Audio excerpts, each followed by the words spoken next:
Hi, it's Adele Michael, and I'm back week 7 of summer sabbatical. Wow. So I'm kind of getting in the groove, and I've got a week at home, kind of resting and getting things done here. And I go back to my mother's on Saturday for another week there, and I'll tell you how we're progressing with that. She's, in case you don't know, she's 92, has been living in assisted living for almost 2 years, and would like to sell her house. She doesn't really want to get rid of any of the stuff in the house, but she would like to sell the house. So I'm kind of the lead on all of that. So what I've been learning since I last checked in a couple of weeks ago is 3 things. Simple.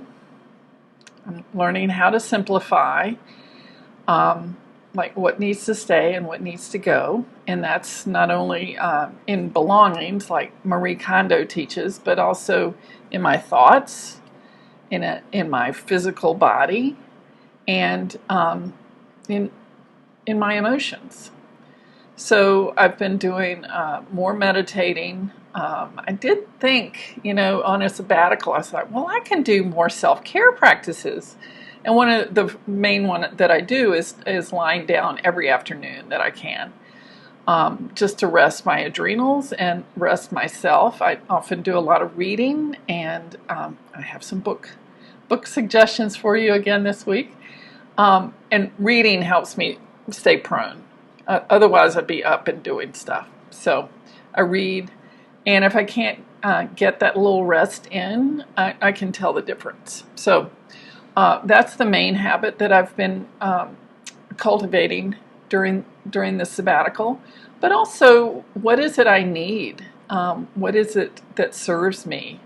How can I have a more simple life, less full of things and worries and to-dos, and more full of fulfillment? So that's the first thing I wanted to talk to you about. The second is space. So I, like many busy people in the past, have done stuff so close together. It's like, well, I have to rush over here, and then I'm going to rush over there, and then I have to get this done before I do that thing. Do you know what I'm talking about? That is not space. Space is, oh, gosh, I've got 15 minutes to get ready for that meeting. Or, wow, look, I'm ready to go to bed. It's 9:30. I'm going to bed. That's space. And I realize I'm the only one who can determine that space. It's not anybody else's job to tell me how to do things. I've been imposing that on myself. So space is the second thing I've been noticing.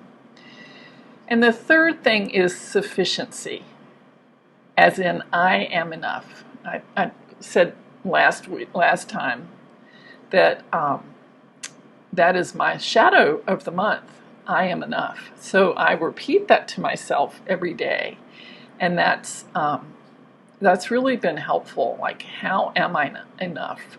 Just being, because I was really tired when I got back from my mother's on Saturday, this past Saturday. I just had gone, 100 miles an hour, getting it done. I did take my little rest in the afternoon, but still, it wasn't enough. I was so tired, I had to go to bed at 8:30 on Sunday night.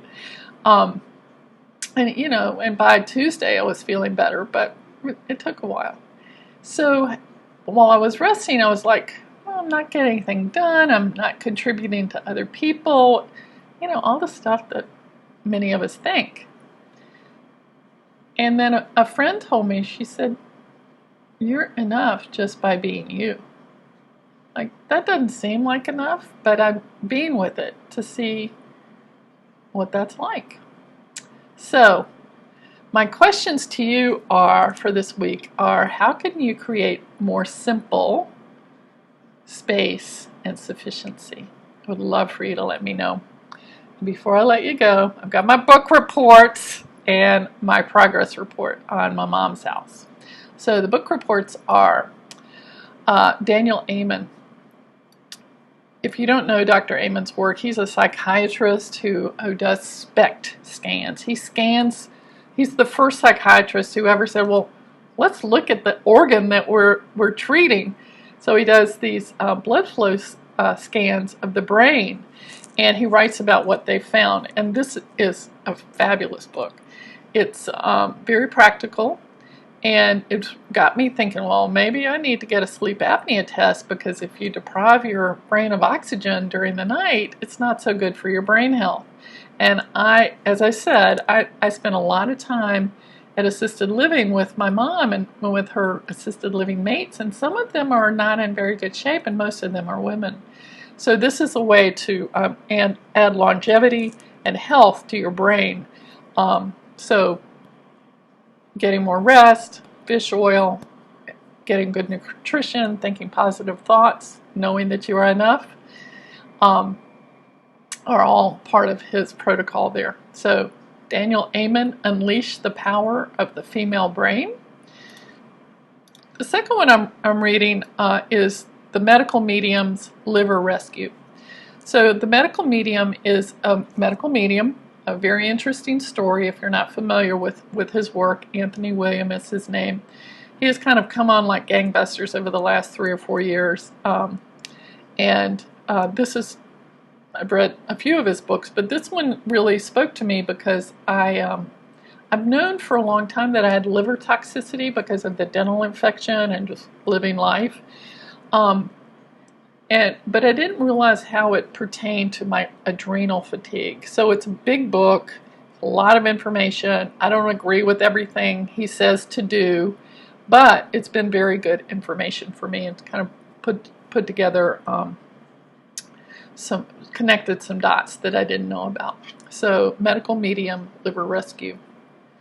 Okay, here's the progress report. This is the living room. These are the boxes. I can't point. These are the boxes in front, and on the things on the sofa that we still need to go through, which we'll do next week. And all the boxes behind the sofa are empty. So that's our progress. So I'm hoping that we'll be pretty much ready for the handyman to come in and tell us what we need next week to get the house on the market. And then this is phase 2. I did not realize that I would have 24 plus boxes of family photos, memories, and letters to go through. But I do. We got a lot of photos. So I'm bringing them to my storage unit in Durham, Chapel Hill, and we'll go through those maybe this winter. Taking some time when it's dark outside to do that. But what I have discovered, are real treasures, including a letter from my great aunt about her parents, their courtship and marriage, and her early life in Jamestown, North Carolina. Her father was 30, just back from the Civil War, when he met Emily. His name was Joseph. Met Emily and married her 4 months later, and they lived a long and happy life, had 4 children, 3 lived to adulthood, one of whom was my great-grandmother.